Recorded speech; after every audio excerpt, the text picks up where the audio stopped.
오늘 읽으실 하나님의 말씀은 창세기 1장 26절부터 29절까지 말씀입니다. 하나님이 이르시되 우리 형상을 따라 우리의 모양대로 우리가 사람을 만들고 그들로 바다의 물고기와 하늘의 새와 가축과 온 땅과 땅에 기는 모든 것을 다스리게 하자 하시고, 하나님이 자기 형상 곧 하나님의 형상대로 사람을 창조하시되 남자와 여자를 창조하시고, 하나님이 그들에게 복을 주시며 하나님이 그들에게 이르시되 생육하고 번성하여 땅에 충만하라, 땅을 정복하라, 바다의 물고기와 하늘의 새와 땅에 움직이는 모든 생물을 다스리라 하시니라. 하나님이 이르시되 내가 온 지면에 씨 맺는 모든 채소와 씨 가진 열매 맺는 모든 나무를 너희에게 주노니 너희의 먹을거리가 되리라. 아멘. 요즘 사랑예배 공과 리더 사역자 전도인 교육 매주 금요일마다 저녁 시간에 진행되고 있는데요. 요즘에 창세기 말씀을 함께 나누는 가운데 있습니다. 이 말씀을 또 이 새벽에 성도님들과 나눌 때 하나님 풍성한 은혜 주시기를 소원합니다. 아멘. 하나님께서 전에 새벽 예배 설교할 때 잠깐 나누었던 바가 있는데요. 하나님께서 첫째 날과 둘째 날과 셋째 날에는 땅이 원래 혼돈으로 가득했던 그 혼돈을 질서로 나누는 사역을 하심으로 생명체가 살아갈 수 있는 환경을 조성하시는 역사를 창조의 첫째 날, 둘째 날, 셋째 날 이루셨다고 함께 나눈 바가 있습니다. 그리고 또한 그 땅이 혼돈하고 공허하였다고 했는데 공허가 텅 비었다는 의미잖아요. 창조의 넷째 날과 다섯째 날과 여섯째 날에는 그 공허함, 텅 비어 있음을 하나님이 채우는 것으로 하나님이 역사하셨음을, 창조의 사역을 하셨음을 나눈 바가 있습니다. 그렇게 하시고 창조의 절정 가운데 하나가 바로 사람 창조인데요. 사람 창조에 대해서 오늘 잠시 나누도록 하겠습니다. 오늘 보시면 26절에 이렇게 기록되어 있습니다. 하나님께서 상의하시는 장면이 등장해요. 우리라는 단어가 계속 등장하고 있기 때문이에요. 하나님이 이르시되 우리의 형상을 따라 우리의 모양대로 우리가 사람을 만들고 라고 하나님께서 말씀하십니다. 삼위일체 하나님께서 상의하시는 장면이죠. 다른 것들을 만들 때는, 온 세상 만물들을 만들 때는 있을지어다 이게 명령으로 만드셔서 그대로 되니라 하나님의 말씀 따라 순복의 그런 것들로 창조가 이루어졌는데, 이번에 사람을 창조할 때는 그냥 사람아 있어라 이렇게 하신 것이 아니라 하나님이 먼저 사람을 창조함에 있어서 상의하시는 그런 장면이 등장하고 있다는 것이죠.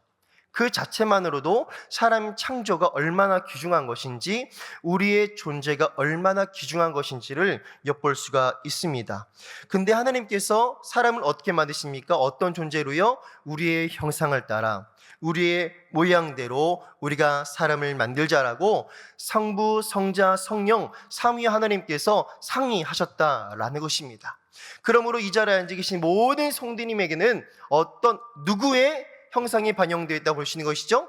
하나님의 형상이 담겨져 있기 때문에 한 사람 한 사람이 너무나도 존귀한 존재라는 것을 우리가 잊어선 안 된다라는 것입니다. 우리는 소유적 가치로서의 존재가 아니라, 즉 명품백을 들어서 또 내가 얼마나 돈이 많아서 그런 소유적인 것으로 내가 얼마나 가치가 있고 없고를 판단할 수 있는 존재가 아니라, 존재 자체가 하나님의 형상이 담겨져 있기 때문에 우리가 서로가 서로를 바라볼 때 하나님의 모습을 볼 수 있을 정도로, 보아야 할 정도로 우리는 존귀한 존재다라는 것을 기억해야 한다는 것이죠. 그렇기 때문에 돈이 많고 돈이 적고에 따라서 사람을 함부로 평가하는 것, 또 외모로 잘생기고 예쁘고 못생긴 것으로 우리가 함부로 판단하고 그런 것으로 얘기하는 것은 정말 주의해야 될 부분입니다. 왜요? 우리가 다 하나님의 작품이기 때문에 작품을 욕하면 그 작품을 만든 분을 욕하는 거잖아요. 그렇죠? 그렇기 때문에 한 사람 한 사람을 볼 때에 하나님의 형상으로 볼 수 있는 그런 아름다운 사랑의 눈들, 믿음의 눈들이 있으시기를 소망합니다. 그리고 하나님께서 하나님의 형상을 따라 우리를 만드시는데 만드신 목적도 있습니다. 26절에 보면 그들로 바다의 물고기와 하늘의 새와 가축과 온 땅과 땅에 기는 모든 것을 다스리게 하자 하시고, 즉 하나님이 만드신 모든 만물들을 다스릴 수 있는, 즉 하나님의 대리 통치자로서 다스리는 역할을 감당할 수 있는 것을 목적을 두고 우리를 만드셨다라는 것입니다. 그런데 이 26절에서 방금 나눴듯이 하나님의 형상을 담아서 만들었어요. 하나님의 형상을 담아서 만든 존재에게 다스리라고 하시는 거예요. 그러면 하나님의 형상이 담겨져 있는 사람이 다스릴 때에는 어떤 형상이 드러나야 되는 거예요? 하나님의 모습이 우리의 다스림 속에 드러나야 된다는 것이죠. 우리가 하는 일들 가운데 누구의 모습이 보여야 된다는 거예요? 하나님의 모습이 보여야 된다는 것이죠. 교회 안에서도 맡겨진 사명들을 감당할 때에 내가 드러나는 것이 아니라 하나님의 모습이 드러나게 되기를 소망합니다. 예수님의 이름만 드러나기를 소망합니다. 가정에서도 마찬가지고 직장에서도 마찬가지입니다. 나를 통해서 죄악의 모습이 드러나는 것이 아니라 하나님의 형상과 하나님의 다스림과 하나님의 선한 말씀의 영향력이 드러나는 여러분들의 직장과 일터와 가정이 되시기를 간절히 소망합니다.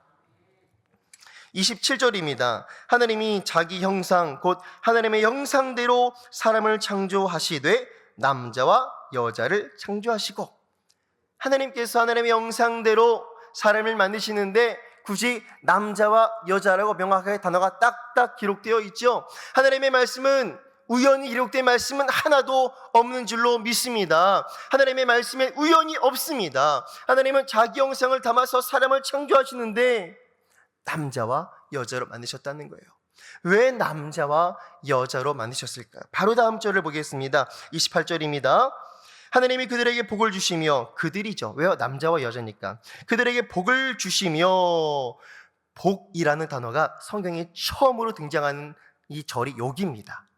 복을 주시면서 무슨 말씀을 하시는데, 복 주시면서 하신 말씀의 내용이 참 중요하겠죠? 제가 읽어보겠습니다. 복을 주시며 하나님이 그들에게 이르시되 생육하고 번성하여 땅에 충만하라. 땅을 정복하라. 바다의 물고기와 하늘의 새와 땅에 움직이는 모든 생물을 다스려라 하시니라. 아멘.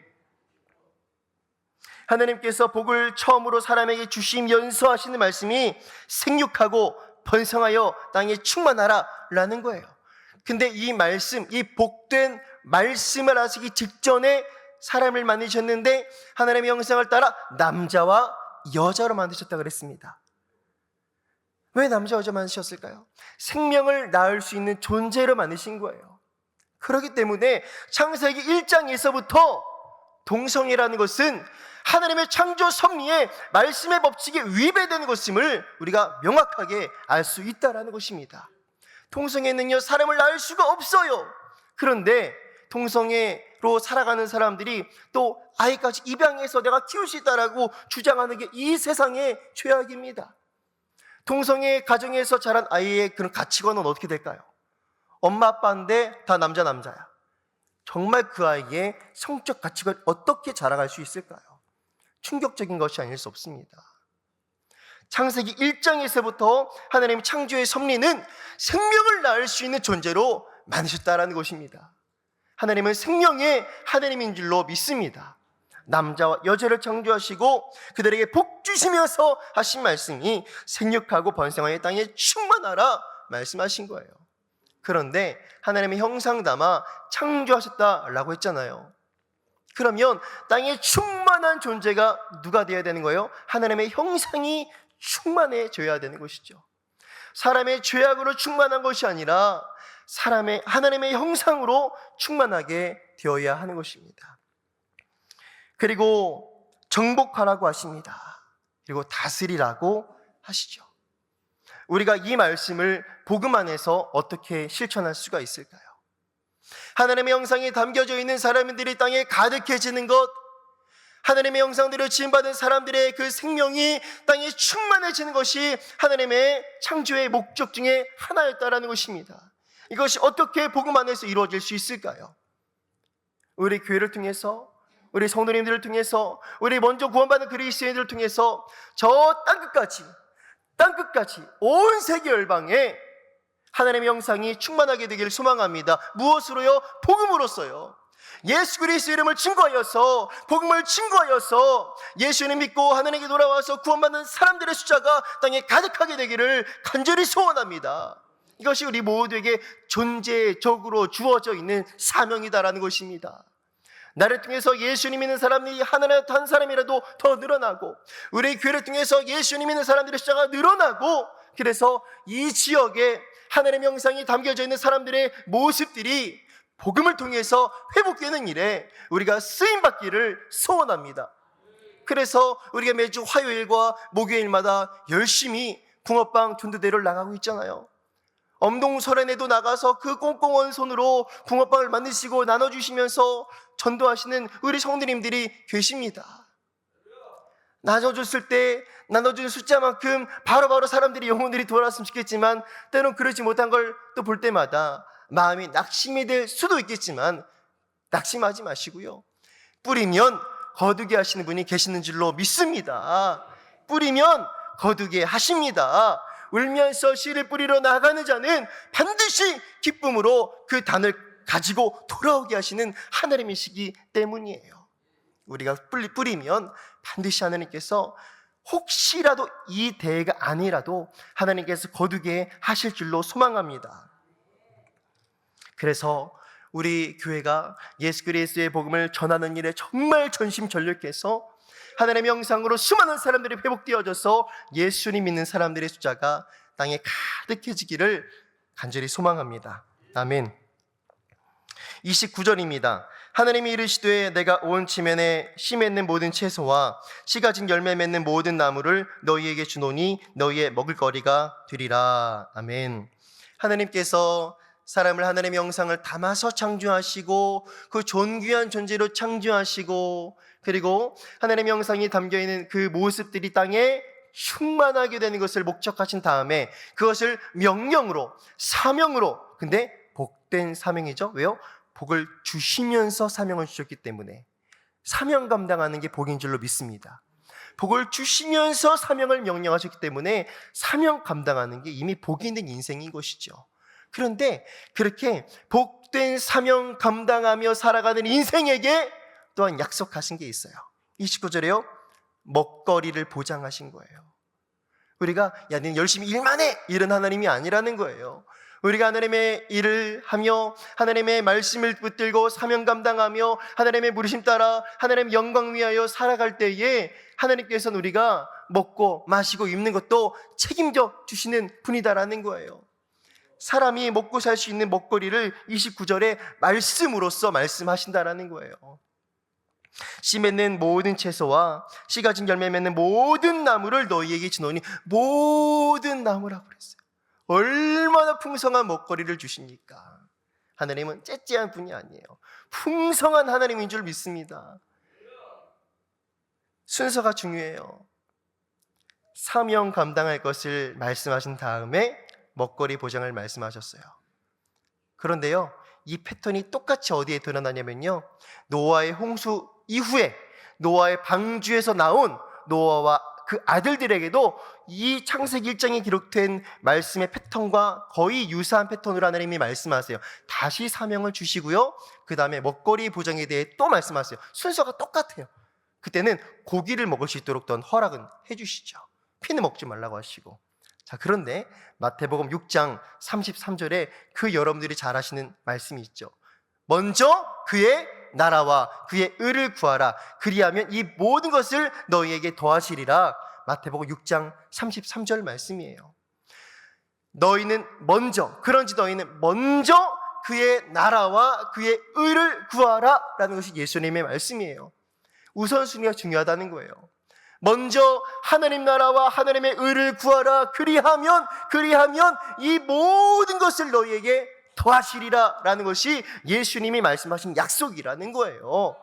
그리하면 이 모든 것을 너희에게 더하신다고 하실 때 이 모든 것은 뭘까요? 마태복음 6장 33절 그 위에 앞에 절들을 보면요, 먹는 거, 입는 거, 마시는 것 때문에 염려하지 말라. 이런 것들은 이방인들이 구한 것이다. 하나님 아버지는 이런 것들이 너희에게 있어야 할 줄 아신다 라고 말씀하셨어요. 그러면서 결론적인 말씀이 마태복음 6장 33절인 거예요. 그러므로 이 모든 것을 너희에게 더하신다라고 하실 때 이 모든 것은 뭐예요? 우리가 염려하며 구하지도 않는 그 뭐예요? 먹고 마시고 입는 것, 이미 다 알고 계신 그것을 다 더하여 주신다는 게 하나님의 말씀이라는 거예요. 먼저 하나님 나라와 하나님의 의를 구하면서 하나님의 부르심 따라서 사명 감당하며 살아가는 사람들이 궁핍하지 아니하도록 우리의 일상의 필요를 다 하신 하나님께서 미처 구하지도 않는 것, 먼저 구하는 것 때문에 다 하시고 공급하시고 채워주신다라는 것입니다. 먹고 마시고 입는 것을 위해서 평생 따라가다 보면요, 그거 잡으려고 하다가 인생 끝나는 거예요. 세상 복을 잡기 위해서 열심히 달려가다 보면요, 결국 그것도 못 잡고 하나님의 복도 못 잡고 끝나버리게 되는 거예요. 우선순위가 바로 서시게 되기를 간절히 소원합니다. 먼저 하나님 나라와 하나님의 의를 소망하면서 평생 주의 영광을 위해서, 예수님의 영화로움을 위해서, 주의 부르심의 사명을 위해서 목숨 걸고 살아가는 인생에게는 복이 따라오는 줄로 믿습니다. 따라오는 거예요. 세상 복은 우리가 따라가는 게 아니라 세상 복은 우리를 따라오는 것이죠. 하나님의 복을 주실 줄로 믿습니다. 복은 우리가 쟁취하는 것이 아니라 하나님이 주시는 거예요. 말씀 따라가면 말씀 따라간 결과가 복이잖아요. 말씀을 정리하겠습니다. 우리는 존재 자체로 존귀한 자입니다. 지금 내가 돈이 많든 돈이 적든, 직장에서 급이 높든 급이 낮든, 나는 하나님의 형상대로 지음받은 존귀한 존재임을 믿습니다. 그 자존감이 있으시길 바랍니다. 우리 아버지가 하나님이십니다. 그리고 하나님의 형상을 담아서 만든 존재에게 사명을 주십니다. 우리를 통해서 예수 그리스도의 생명의 능력이 복음의 증거 되어져서 예수님 믿어서 하나님의 형상이 회복되어서, 그래서 더 많은 영혼들이 우리를 통해서 주님께로 돌아오기를 충만하게 되길 소망합니다. 그리고 이렇게 사명 감당하는 사람들에게 하나님께서 채우시고 공급하시고 입히시고 책임을 져주십니다. 이 말씀의 은혜가 우리 성도님들에게 가득하시기를 예수님 이름으로 소망하며 축복합니다. 아멘. 기도하겠습니다. 하나님 아버지, 이 새벽에도 우리를 깨워주시고 생명을 주시고 하나님의 말씀을 들을 수 있게 해주시고 오늘도 하나님을 예배할 수 있는 이 놀라운 기회에 은혜를 주심에 하나님 감사드립니다. 오늘 하루도 하나님 아버지를 바라보고 하나님과 동행하며 살아갈 수 있도록 도와주시고, 말씀 붙들고 살아가며 기도로 하나님과 친밀하게 동행하며 오늘도 만나는 사람들에게 하나님의 형상을 드러내고 보여줄 수 있는 빛과 소금된 삶을 살아갈 수 있도록 오늘도 말씀과 성령 충만한 은혜로 우리를 인도하여 함께하여 주시옵소서. 그저 하나님께 영광과 기쁨만 되는 우리 교회가 되게 해주시고 우리 한 사람 한 사람 우리의 평생의 삶이 되어지도록 인도하여 주시옵소서.